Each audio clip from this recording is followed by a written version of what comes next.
what's up guys? It's Kathy and I'm back with another process video, and this one is a long one. So I already apologize. It's one of my longer videos. Um, and I did try to edit down as much as I could, but I didn't want to edit too much out and have you guys not knowing the process. So I just tried to edit out when I was taking too much time doing something. And I will immediately apologize that I am sick, mostly with cough and stuff, and so my throat is quite dry and I don't sound the same, so hopefully I'll get through this. I didn't actually bring water with me, so hopefully I won't need it. But so this is for paper issues. It was for the Notable Quotable Challenge. I think that went up, I don't know, Thursday, maybe Friday. But because of because of being sick, I wasn't able to do the voiceover right away. So it took a couple of days. But the quote was "Be your own kind of beautiful." So you can kind of take the quote and expand upon it, or maybe it doesn't have to be the exact quote to enter the challenge, which is on the Paper Issues Friends and Fans Facebook page. But I did use the quote, but I didn't make a real title, if that makes sense. I just end up writing on the photo instead of using thickers or anything like that. So to explain where I'm going, I grabbed a bunch of papers. Some are from, I believe, the Maggie Holmes Bloom collection. So not her most recent, but not a really old one. And then the photo paper, the paper with the little Instagram looking, not Instagram looking, Polaroid looking snapshot pieces is from the Gather collection. And then there are a few other papers mixed in there from older crepe paper ones and different Maggie Holmes ones. And then the blue one that's kind of tie-dye looking is from a 6x6 paper pad that I have by We Are Memory Keepers. And I think it was called Wildflower or Wild at Heart or something like that. And the picture, I won't get into like a huge amount of detail. It's a picture of my niece.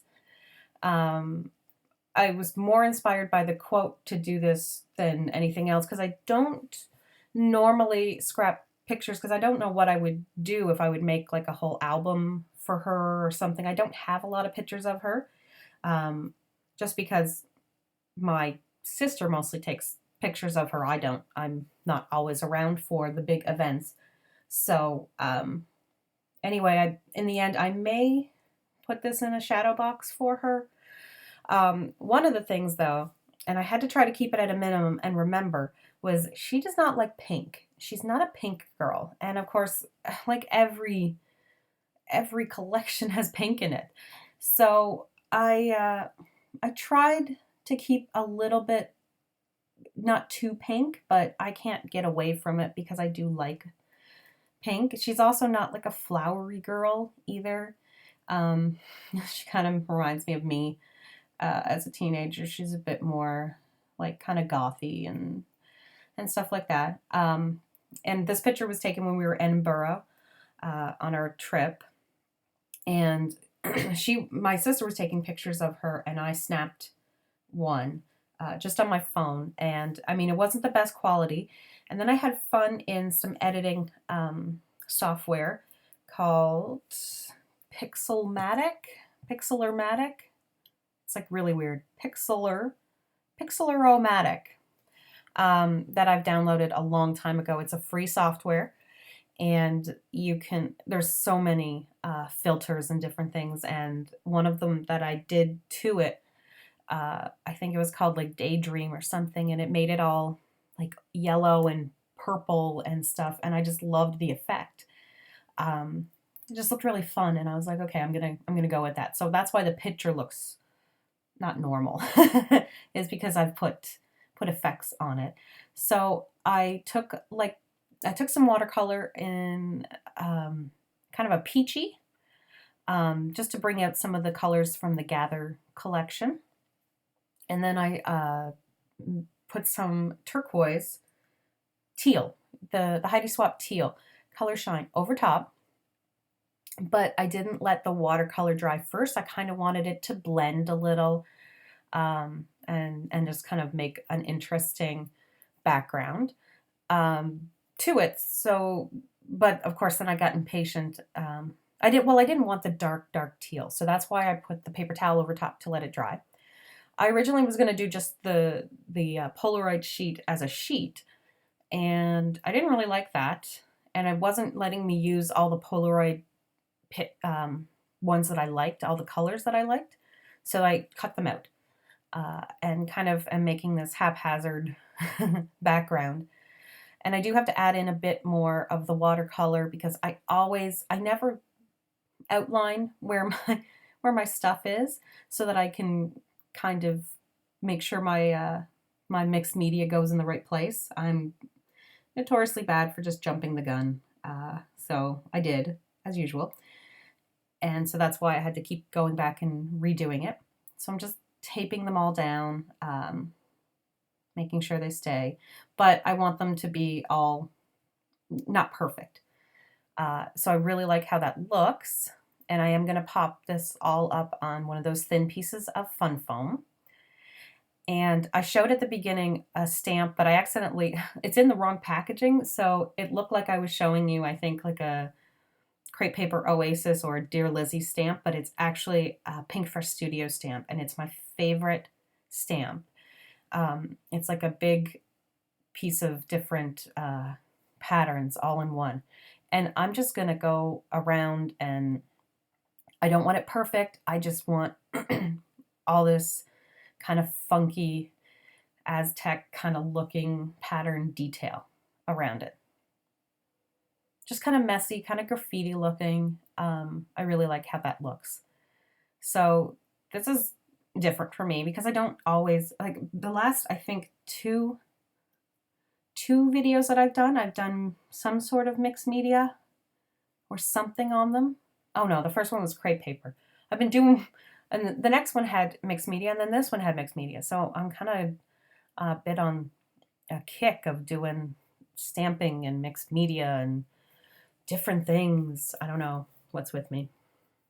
Anyway, I'm just going to grab a bunch of embellishments from a few different collections. One's Cute Girl. I'm just grabbing anything I like. I think the other one was the new Maggie Holmes collection, Chasing Dreams. I don't know if I grabbed anything else. I can't remember what that camera is from with the gold around it. I thought that was from Maggie Holmes Chasing Dreams. I'm pretty certain it is because I can't think of any other collection it would be from right now. But yeah, I'm just grabbing whatever strikes my fancy at the time, and I don't use all of it. I just use a bit of it. So I am going to cut out me moving everything around and humming and hawing over what I'm going to do, because I don't want to really crowd the page either, because then, you know, you'll lose all that, all those little Polaroid looking things. So I don't want to completely lose them. I did want to bring in some more black though, because that is kind of more her style. I mean, when I thought that I was, you know, going to keep this layout for myself, I did allow myself to use some pink and stuff like that. But in the end, I mean, if she doesn't want it, then she doesn't want it. I don't know. Her room is pretty much full of her artwork on the walls anyway, so she may not even have room for it. But she's graduating from junior high this year, so I know I might give it. Maybe she'll like it. I don't know. She's a sweet girl. She went on the trip with us, actually. Unfortunately, my kids couldn't go because they're just not old enough to handle that kind of trip. So we're going to do something later when they're old enough. But yeah, so she came on the trip with us. The chipboard is from Chasing Dreams as well. I liked the trophy. I just thought that was kind of perfect if I was making this, if I was going to make this as a gift, if I'm going to end up doing that, that trophy works perfectly. And the tag that says "You are altogether lovely" just fits the theme perfectly. In fact, I had thought about just keeping that and not putting a title on. But then I realized I needed something in some part, because heaven forbid it would just be a white sheet without a border or something going on. So I decided I had so much paper and cardstock going on that I needed to bring in fabric to add in a new texture. So I'm hauling in my favorite ribbon. Thankfully, I have 2 packages of this. This is my first one. I haven't opened up the second one yet. They don't make it anymore, so I'm hoarding it. I love this ribbon. It's not a wired ribbon, but I love using it on layouts because I just love anything black and white, like a black and white stripe, a black and white polka dot, a black and white like Aztec print. I don't know. I love them.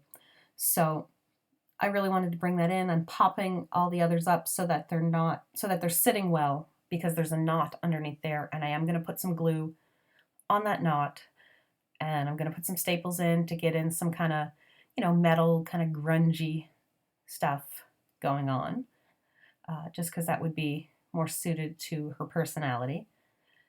But yeah, I am going to put some, I think, Tombow on it, because the other stuff that I use, glossy accents, the tube was stuck, and I didn't bother getting, oh no, maybe I did, because that's why I have the pins out, because I was using a pin to poke through to get the glue flowing again. And I was like, remember when it was really popular and everyone was using those little sewing straight pins and stuff like that in their layouts? Like, let's bring that back. So I put some in, I glued them in as well, and I thought about putting more in just to have, there's 2, so I kind of wanted a third somewhere, but I did not like the look of it, so I just left it. Just using some stickers from Maggie Holmes Chasing Dreams. I put some little encouraging kind of words around where the stripes are, and I do end up putting one in the bottom. And then I search and search and search for my phrase stickers from Maggie Holmes, and I never end up finding them. So the bottom piece of ribbon, which I have not put on yet, does not end up having anything on it, because I don't know what I did with it. I don't know what I did with them, and my room is kind of a mess, and I was taking way too much time looking for it. I just wanted to get the rest of it done. So I said, it not really important. If I find it, okay, I find it. And if not, I already took the picture, so she can still get it with the new piece on it. Anywho, using a lot of the Maggie Holmes Chasing Dreams. I really love that collection, but I love that accent of the kind of royal blue in with it too. Just wanted to use a lot of colors, and yes, there's a lot going on in this layout, but I love the kind of bold craziness of it. I was testing my pen to make sure that it wouldn't smudge when I wrote on it. So, and I have a really crummy pen, and I got to buy a new one. I just haven't gone out yet. And of course, I didn't estimate for how big how much of the where the title should start and end. So I ended up with it not being perfect and had to put in a couple of hearts, but that's okay. I think it's kind of cute. So I'm going to add a little bit more of the teal, I think. Yeah. Just because you couldn't see a whole lot of it, and I'm letting it smudge and making it messy. And then I'm going to add in gold, and I'm going to put some on the photo too, because I love that effect. And I think that's about it. I did not put journaling on it because this is more of a present idea. So I think the only thing I do, because I know my video has not ended yet, I think the only other thing I do is go, oh, that bottom is really bare, and I had an extra piece of ribbon, so I was trying to figure out what I wanted to do.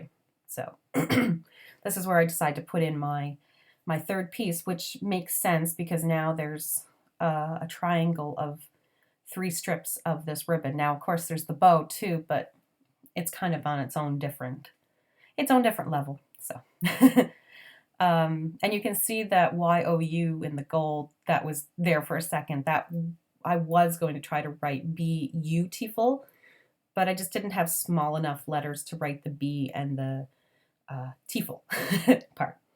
So those little arrows are from that same font that that you saw there for a second. And I'm just gonna fiddle around with them, and that's about it. That is layout. I really love how this one turned out. So thanks so much for watching, guys. I'll see you in the next video, and the picture's coming up.